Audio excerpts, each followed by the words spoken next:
প্রিয়াঙ্কা আর রাহুল কলেজে পড়তো। ওদের মেডিকেল কলেজের ফাইনাল ইয়ার ছিল, যার জন্য ওদের নিজেদের বেস্ট প্রজেক্টটা দেওয়ার ছিল। এক্সাম হওয়ার কথা ছিল, আর ঠিক তার আগেই সিনিয়র ওদেরকে পাশের গ্রামে ট্রেনিংয়ের জন্য পাঠিয়েছিল। তুই এখানে বসে আছিস আর আমি তোকে কোথায় কোথায় খুঁজিনি বলতো? কিন্তু তুই আমাকে কেন খুঁজছিস? জলদি চল আমার সঙ্গে, আমার তোকে কিছু দেখানোর আছে। এত তাড়াতাড়ি আমাকে কোথায় নিয়ে যেতে চাইছিস? আরে বল তো ভাই, হয়েছেটা কি? আরে তাড়াতাড়ি চল না। এই দেখ, প্রিয়াঙ্কা ড্যাশবোর্ডের ওপর নিজের আর রাহুলের নাম দেখে অবাক হয়ে যায়। ও বুঝতে পারছিল না যে ও এতে খুশি হবে না দুঃখ পাবে। এটা তো তোর আর আমার নাম দেখছি। পাশের গ্রামে আমাদের মানুষদের চেক আপের জন্য যেতে হবে, সেখানেই আমাদের ট্রেনিং হবে। এটাই তো আমার তোকে দেখানোর ছিল। আমাদের গ্রামটা তো তাও পাশে, অন্যদের গ্রাম তো অনেক দূরে দূরে। সবাইকে গ্রামের লোকেদের উপর টেস্ট করার জন্য পাঠানো হচ্ছে। সেটাই তো বুঝতে পারছি না আমি। গ্রামের মানুষদের তো বিভিন্ন ধরনের সমস্যা হয়ে থাকে, আর গ্রামের মানুষরা বোঝেও খুব কমই। ওনারা তো অন্ধবিশ্বাস আর লোকের মুখে শোনা কথাই বিশ্বাস করেন। ওনাদেরকে আমরা কিভাবে সামলাতে পারবো? আরে কিছু হবে না রে বাবা, চল তাড়াতাড়ি গ্রামে যাওয়ার জন্য তৈরি হই। রাহুল আর প্রিয়াঙ্কা পরের দিন সকালে গ্রামে যাওয়ার জন্য রওনা দেয়। ওখানে যখন তারা নিজেদের মেডিকেল কিট আর কোট পরে বেরোয়, তখন সবাই ওদের দেখতে থাকে। এরা তো আমাদের এমন করে দেখছে যেন সাত সকালে ভূত দেখেছে। সেটাই তো ভাবছি রে, কোথায় এসে ফেসে গেলাম। এখানে তো থাকার জন্য কোনো ভালো জায়গাও নেই দেখছি। সেই জন্য তো আমাদের ওদের সঙ্গে কথা বলতে হবে না। দাদা, একটু শুনবেন? দেখুন, আমরা এখানে মেডিকেল ক্যাম্প লাগানোর জন্য এসেছি, যেখানে আপনাদের সকলে বিনা পয়সায় চিকিৎসা হবে। কিন্তু আমাদের এখানে থাকার জন্য একটা ঘরের প্রয়োজন হবে, যেখানে আমরা নিজেদের জিনিসপত্র রাখতে পারি আর থাকতেও পারি। এখানে তো কারোর ঘরই খালি নেই। হ্যাঁ, এখানে গ্রামের মাঝামাঝি একটা ঘর আছে, যেটা অনেক বছরের পুরনো ঘর। ওখানে কেউ থাকেও না। তোমরা চাইলে ওখানে থাকতে পারো। কিন্তু কিন্তু কি? তখনই সেখানে আরেকজন ভদ্রলোক আসেন আর তাকে বলেন, তোমার কি মাথা খারাপ হয়ে গেছে? তুমি বাচ্চাগুলোকে ওই ভূতের বাড়িতে পাঠাচ্ছ? হ্যাঁ, ওই জন্যই তো আমি চুপ করে গেলাম না। আসল কথাটা কি? আপনি ওই ঘরের ব্যাপারে কথা বলতে বলতে এত ভয় পাচ্ছেন কেন? দেখুন, আসলে ব্যাপারটা হচ্ছে কি, ঘরটা তো এমনিতে ভালো, কিন্তু আর ওখানে কোনো অসুবিধাও নেই। কিন্তু ওখানে যেই রাত্রিবেলা থাকে বা ওখানে যায়, সে কখনো জ্যান্ত ফিরে আসে। ওই ঘরের চারিপাশে একটা আত্মা ঘোরাফেরা করে আর ও লোকেদের মেরে ফেলে। সেই জন্য ওই ঘরে আজ পর্যন্ত কেউ রাত্রিরে থাকার সাহস করেনি। আপনারা এই গ্রাম থেকে চলে যান, আমাদের কোনো চিকিৎসার দরকার নেই। যদি কোনো প্রয়োজন হয় আমরা নিজেরাই আপনাদের হাসপাতালে চলে আসব। আর এখানে দেখুন, কোনো ঘরও খালি নেই, আর যেটা খালি আছে সেটা অনেক ভয়ঙ্কর। এই সব কিছু ভুলভাল কথা। ভূত টুত বলে কিচ্ছু হয় না। আমরা ওই বাড়িতেই থাকবো, আর ওখানেই আমাদের ক্যাম্প হবে। আপনি সবাইকে জানিয়ে দিন যে ওখানেই হেলথ ক্যাম্প হচ্ছে, সবাই যেন চেক আপ করিয়ে নেয়। একজন ব্যক্তি সারা গ্রামবাসীদের ওই হেলথ চেক আপের ব্যাপারে খবর দিয়ে দেয়, আর তারা ওই ঘরের মধ্যে থেকেই সবার চিকিৎসা করতে থাকে। আস্তে আস্তে রাত হতে থাকে আর সবাই নিজেদের ঘরে ফিরে যেতে থাকে, আর সেখানে প্রিয়াঙ্কা আর রাহুল একলা রয়ে যায়। চল, আজকের কাজ তো শেষ, আর এবার আমার অনেক জোরে ঘুম পাচ্ছে। হ্যাঁ, আমারও ক্লান্ত লাগছে। একটা কাজ করা যাক, এগুলো এখন যেমন আছে তেমনই থাক, শুয়ে পড়ি, সকালে দেখব। রাহুল আর প্রিয়াঙ্কা দুজনেই ঘুমিয়ে পড়ে, কিন্তু রাহুল তখনই হঠাৎ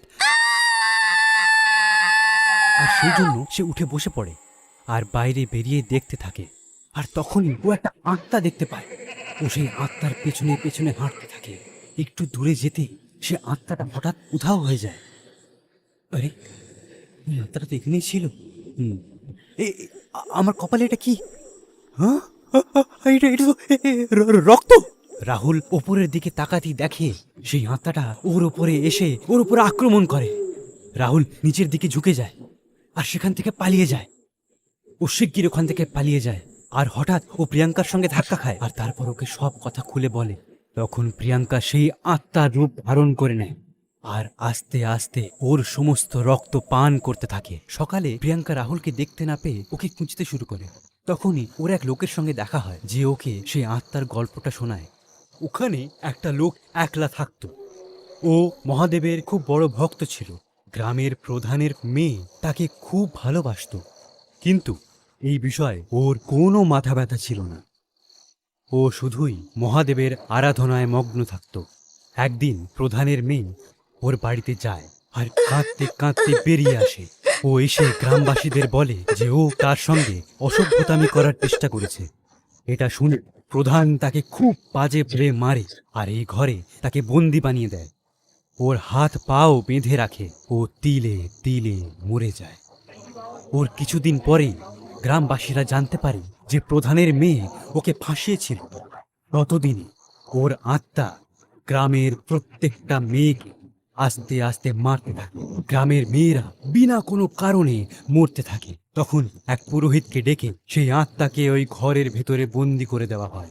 তারপর থেকে ওই আত্মা এই বাড়িতে যে কেউ এসে থাকে তাকে মেরে ফেলে। রাহুলকে নিশ্চয়ই ওই আত্মাটাই উধাও করেছে। ওই আত্মাটা বহু বছর ধরে আমাদের গ্রামে ঘোরাফেরা করছে আর কাউকে ওই ঘরে থাকতে দেয় না। ওই আত্মাকে বিনষ্ট কি করে করব? শিবকে উৎসর্গ করা দুধ যদি কোনো অবিবাহিত কন্যা ওর গায়ে ঢেলে দেয় তাহলে ওর শেষ হয়ে যাবে। এটা তো আপনার গ্রামের যে কোনো কুমারী মেয়েই করতে পারতো। আমাদের গ্রাম অভিশপ্ত। এই গ্রামের কোনো মেয়েই ওই আত্মাকে মারতে পারবে না। এখন তোমাকে একে শেষ করতে হবে। তোমার বন্ধুর মৃত্যুর প্রতিশোধ তোমাকেই নিতে হবে। আমি এই কাজ নিশ্চয় করব। ওই আত্মাকে বিনষ্ট করেই ছাড়ব। কিন্তু ওই আত্মা তোমাকে এইসব এত সহজে করতে দেবে না। ওই আত্মাকে নিজের কাছে নিয়ে আসার জন্য আমায় ফন্দি আঁটতে হবে। তবেই আমি ওর ওপরে দুধ ঢালতে পারবো আর এই গ্রামকে ওর হাত থেকে মুক্তি দিতে পারবো। পরের রাতে প্রিয়াঙ্কা মন্দিরে মহাদেবের মাথায় জল আর দুধ ঢেলে একটা পাত্রে সেটাকে ভরে নেয় আর ওই আত্মাকে খোঁজার জন্য বেরিয়ে পড়ে। কিছুক্ষণ পরেই ও কিছু কান্নার আওয়াজ শুনতে পায়। কিন্তু ঠিক যেমন ওই লোকটা বলেছিল যে ওই আত্মা তোমাকে ভয় দেখিয়ে ওই দুধটা ফেলার চেষ্টা করবে, কিন্তু তুমি সাবধান থেকো। তখনই গাছের পাতা জোরে জোরে নড়তে থাকে আর ভীষণ জোরে হাওয়ার জন্য প্রিয়াঙ্কা নিজের চোখ বন্ধ করে নেয়। ঠিক সেই সময় সেই আত্মা তার ওপর আক্রমণ করে। সে তাকে হাওয়ায় ছুঁড়ে মাটিতে ফেলে দেয়, যার ফলে কলসিতে থাকা দুধ অর্ধেক মাটিতে পড়ে যায়। প্রিয়াঙ্কা এটা দেখে ভয় পেয়ে যায়, কারণ ওর কাছে এটাই শেষ সুযোগ ছিল। সেই জন্য ও নিজের চোখ বন্ধ করে মরে যাওয়ার ভান করে। ওকে মরে পড়ে থাকা দেখে সেই আত্মা ওর কাছে চলে আসে আর জোরে জোরে হাসতে থাকে আর বলে, আমাকে মারতে এসেছিলি, এখন দেখ তুই নিজেই মরে গেলি, আমাকে কেউ মারতে পারবে না। আর ও তার উপর যেই না আক্রমণ করতে গেল তখনই প্রিয়াঙ্কা শিগগির ওই কলসিতে থাকা দুধ তার উপর ঢেলে দেয়। জোরে জোরে চিৎকার এবং কাঁদতে শুরু করে। ওর চিৎকার শুনে সমস্ত গ্রামবাসীরা সেখানে চলে আসে আর আস্তে আস্তে সেই আত্মা ছাইতে পরিণত হয় আর নষ্ট হয়ে যায়। আর পুরো গ্রাম সেই আত্মার থেকে মুক্তি পেয়ে যায়।